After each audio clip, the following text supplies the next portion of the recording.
Well, hey there, and welcome back to Heimler's History, and furthermore, welcome to the first video for Unit 4 of the AP Government Curriculum. This unit is all about how we as Americans develop our political beliefs, how we measure those beliefs, and then how we try to turn those beliefs into policy. So in this video, we're going to start by talking about the core values of Americans and how those affect the way we think about government and politics. So if you're ready to get them brain cows milked, then oh baby, let's get to it. Okay, the objective for this video is as follows. Explain the relationship between core beliefs of US citizens and attitudes about the role of government. Okay, now before we jump in, let me just give an honorable mention to my review packet. It's got exclusive videos that are not here on YouTube and practice questions and AP-style practice exams and basically everything you need to succeed in your class and do well on the exam. So if that's something you're into, get your clicky finger out and follow the link in the description. Okay, so the core beliefs of Americans, what are they? Well, as hard as it is to say every American believes in the same things, the following 5 values are generally shared by Americans of all stripes: individualism, equality of opportunity, free enterprise, rule of law, and limited government. And let me just define each of those quickly. Individualism is a value that places emphasis on self-reliance and independence. Americans in general are less community-oriented compared to various Eastern cultures which put community above the individual. No, here in America, it's the big cheese or no cheese, as nobody says. Equality of opportunity means that we believe that every American, regardless of their race, ethnicity, sex, religion, or whatever, deserves equal footing to go after life, liberty, and the pursuit of happiness. We believe that there are, or at least ought not be, special classes or hierarchies amongst us. We are not a people born with saddles on our backs, bent low for an aristocracy to ride upon us with boots and spurs. Okay, then we have free enterprise, which is a value that has to do with the government's intervention into the economy. In general, Americans like it laissez-faire style, which means that we want as little government intervention in the economy as possible. We get all giddy when we're talking about the free market and the forces of supply and demand. And fourth, we have the rule of law. This means that we believe every citizen is equal under the law. No one has any special privileges. It was our boy John Adams, second president of the United States, who, summarizing various classical writers, said that ours is a government of laws, not of men. In other words, from a poor farmer all the way up to the president, no one gets special treatment under the law. And fifth, we have the value of limited government. This is a government whose limits are well defined and is restrained through the separation of powers and a system of checks and balances. Okay, so when I was listing all those out and defining them, you probably nodded along if you're an American, because those are values that are baked into our DNA. But if you were paying attention, you were probably also going, well.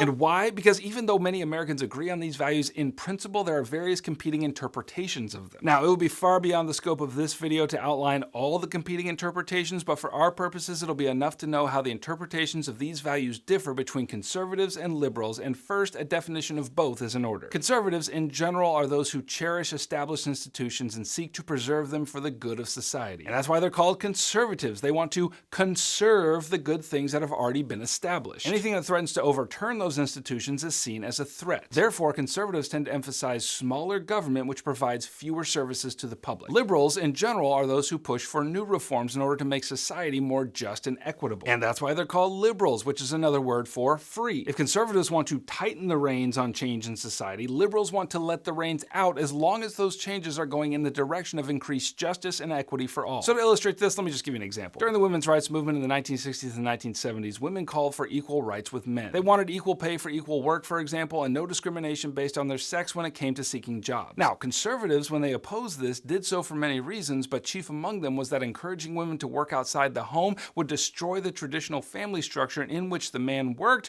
and the wife stayed home. So conservatives wanted to conserve the nuclear family structure that had become standard among middle and upper classes in the 1950s. On the other hand, liberals saw this change as empowering to women and breaking down unjust social structures that limited women's opportunities. And so they wanted to let the reins out on this one. So you can see, based on one little example, how conservatives and liberals view the world differently. Okay, now let's see how each of those sides interprets the 5 values that I listed earlier. When it comes to individualism, conservatives hold to what's called self-centered individualism, which emphasizes the interest of the individual above the interests of society. Liberals hold to what's called enlightened individualism, which emphasizes the interests of society above the interests of the individual. So in the 1960s, when President Lyndon Johnson was rolling out the Great Society programs, a chief component of which was the war on poverty, conservatives hated it because it took taxpayer money and redistributed it to the impoverished. That, of course, is a violation of self-centered individualism. Liberals, on the other hand, loved it because they believed that a government ought to take care of its poor, even if it's at the expense of those who have more. And when it comes to equality of opportunity, conservatives believe in the power of meritocracy, which is to say everyone rises in America based on their own toil and sweat. And that's what conservatives would call the American dream. Everyone, no matter who you are, can make it as long as they work hard enough. Liberals, on the other hand, do agree with the idea of a meritocracy, but they believe that not all groups start that climb in the same place. So think about it like a race. Conservatives say that everyone ought to start at the same place, and whoever finishes first got there because they worked hard. If they finish last, that's because they're lazy and they didn't work. Liberals would say, wait a minute, we're all starting at the starting line, but half of us have broken legs. Therefore, if it's going to be fair, the ones with the broken legs need to start closer to the end. Now, I'm already getting myself into trouble with an explanation like that. Conservatives would probably look at them and say, no, those aren't broken legs, and